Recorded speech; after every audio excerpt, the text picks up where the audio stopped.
बाहर जा रहा हूँ। गुरुजी ने पूछा क्यों भाई? चोर ने कहा कि राजा साहब को पता लग गई कि मैं यहाँ रहता हूँ, मैं पकड़ा जाऊँगा, आप भी पकड़े जाएंगे, निर्दोष आदमी।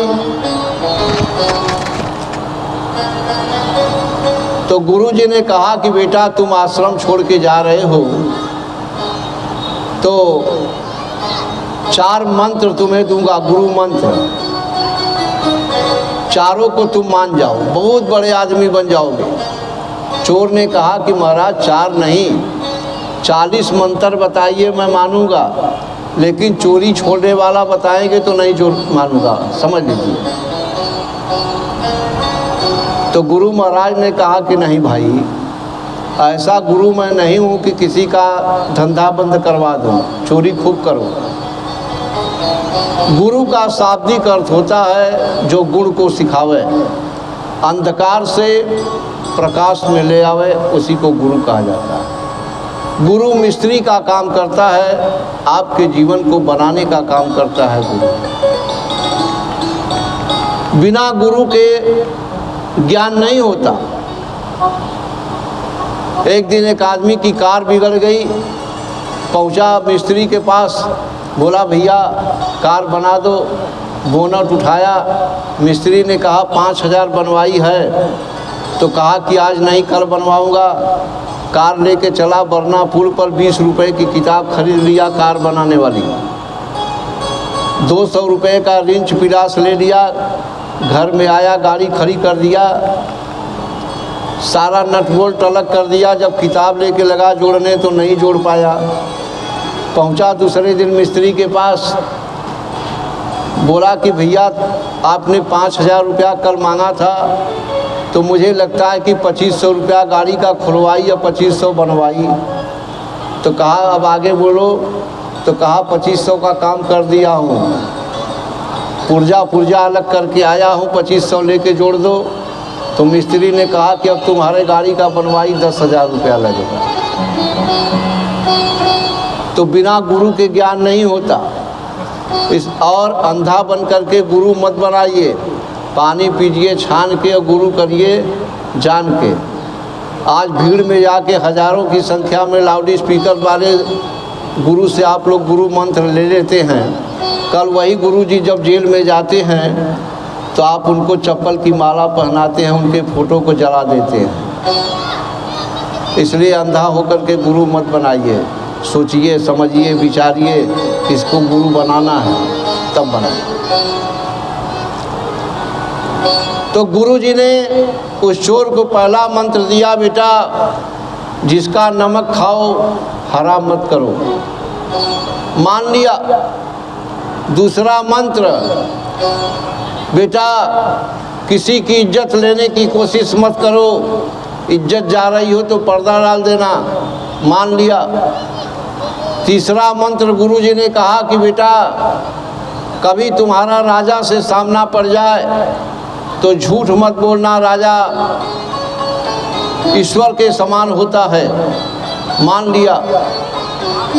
चौथी बात गुरुजी ने कहा कि बेटा तुम 1 लाख जल्दी में क्यों न रहो, लेकिन कहीं भगवान की कथा होती हो, 5 मिनट रुक के कथा सुन करके ही जाओ, मान लिया।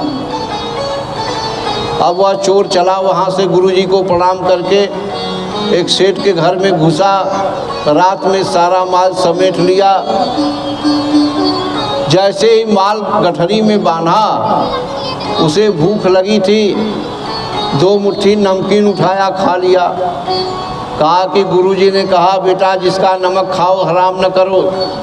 अब तो सेठ का माल नहीं ले जाऊंगा, माल छोड़ दिया। जैसे दरवाजे पर आया पकड़ लिया गया। राजा के पास जाता है, राजा ने पूछा कि तूने चोरी किया है? हाँ चोरी किया हूँ। चोरी क्यों करते हो? अपने परिवार के लिए चोरी करता हूँ। राजा ने कहा बेटा आज से तुम्हें मैं अपने यहाँ का कोतवाल बना देता हूँ, कोतवाल बन के बैठो। चोरी छोड़ दिया। एक दिन राजा साहब ने कहा कि बेटा मैं 3 दिन के लिए तीर्थ यात्रा पर जा रहा हूँ, तुम जरा देखना राज्य में किसी को कोई तकलीफ तो नहीं है। कोतवाल साहब रात में घूमते घूमते घूमते वहाँ पहुँच जाते हैं जहाँ राजा साहब दूसरी शादी करके नई रानी ले आए थे। रानी के साथ मंत्री सोया हुआ था। कोतवाल ने कहा कि गुरुजी ने कहा बेटा किसी की इज्जत जा रही हो पर्दा डाल देना। अपना चादर उतारा, रानी और मंत्री को उड़ा के धीरे से चल दिया। जब सुबह नींद खुलती है, रानी चादर पहचान जाती और कहती कि राजा साहब जब आएंगे तो हमें दंड मिलेगा।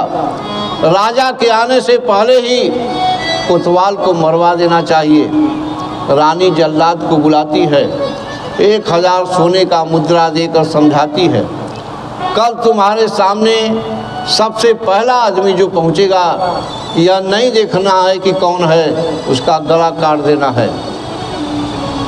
रानी कोतवाल को थाली में भोजन लगा कर देती है कि ले जाओ जल्लाद के सामने पहुंचा दो। जैसे ही थाली का भोजन लेकर कोतवाल चलता है, देखा कि उदयपुर गांव में वकील साहब के दरवाजे पर श्रीमद् भागवत की कथा हो रही है। गुरुजी ने कहा है कि बेटा तुम 1 लाख जल्दी काम में क्यों न रहो, लेकिन 5 मिनट रुक के कथा सुन करके ही जाओ। पहले मैं कथा सुनूंगा फिर भोजन पहुंचाऊंगा। बैठ गया कथा में, लगा कथा सुनने ध्यान से। रानी परेशान हो जाती कि कोतवाल मारा गया कि नहीं मारा गया। अपने प्रेमी मंत्री को भेज देती है जल्लाद के पास पता लगाने। तब तक जल्लाद तलवार लेकर मंत्री का घुमाऊंगा।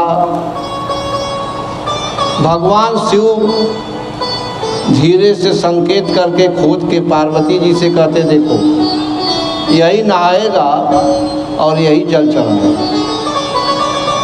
सारी भीड़ जब समाप्त हो जाती है तो एक भक्त पहुंचता है और बाबा से कहता बाबा आप भी गंगा में नहा लो। बाबा भक्त की परीक्षा लेते हैं, भैया तुम जाके नहा लो, यह हवा जो जा रही है तुम्हारे तरफ जा रही है, हो सकता है तुम्हें कोढ़ हो जाए। गंगा जल में विश्वास था। उसने कहा कि बाबा मुझे लगता है आपने कभी गंगा में नहाया नहीं। गंगा मैया तमाम पापियों का पाप धो देती हैं, आप नहा के तो देखिए आपका कोढ़ ठीक हो जाएगा। बाबा फिर परीक्षा लेते हैं, नहीं भाई परेशान मत करो, जाके नहा लो। वह भक्त उसी तरह से बाबा को अपने कंधे पर उठाता है जैसे भक्त हनुमान राम और लक्ष्मण को उठाए, ले आके गंगा में रख देता है। अपने हाथ पर कोढ़ी महाराज का पैर रख लेता है और साबुन की जगह गंगा की मिट्टी लेता, आंख बंद कर लेता है। सोचता कि जितना जोर से रगड़ेंगे उतना जल्दी बाबा ठीक हो जाएंगे। अब भला बताइए कि कोढ़ी के पैर पर जब बालू से रगड़ा जाएगा तो कितना कष्ट होगा। एक बार जब रगड़ा भक्त ने तो बाबा ने विचार किया कि ये भैया अब जल्दी ठीक हो जाओ, नहीं ऐसे भक्त से पाला पड़ गया कि रगड़ते रगड़ते मार डालेगा। एक बार में सही हो गए बाबा।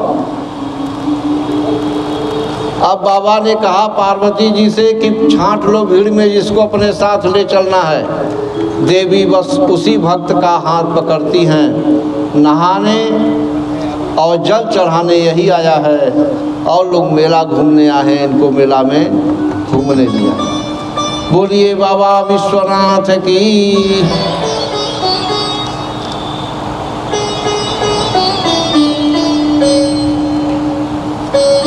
इसलिए जो आपके घर में माता पिता बुजुर्ग हैं, आप उनकी रक्षा करिए, उनकी सेवा करिए, उन्हीं में सारे देवी देवता बसे हुए हैं। देखिए, एक आदमी एक दिन नाव पर बैठा और रात भर पतवार लेके पानी पीटा, लेकिन नाव आगे नहीं बढ़ी।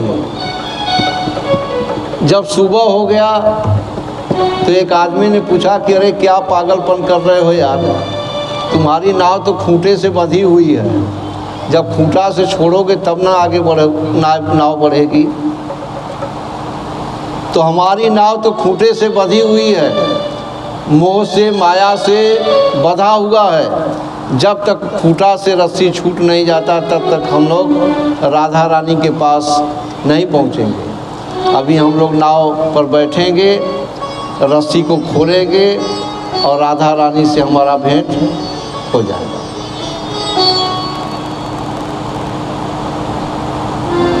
बड़ा प्यारा भजन है, आप लोग सुनिए। इसके बाद फिर गोवर्धन पूजा।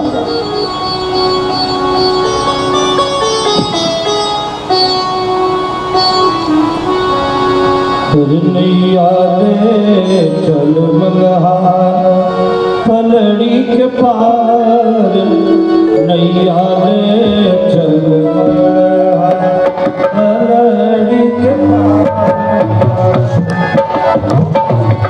जय हो, जय हो।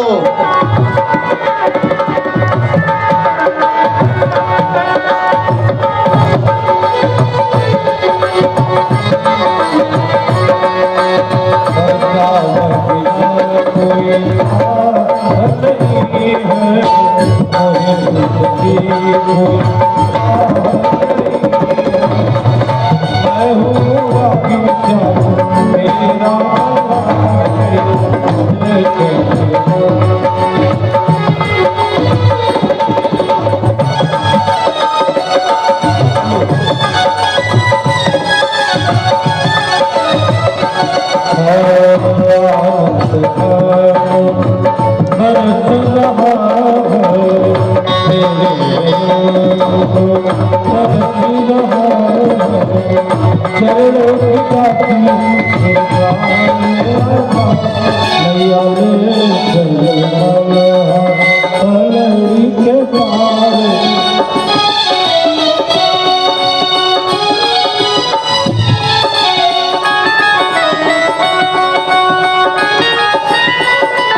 you.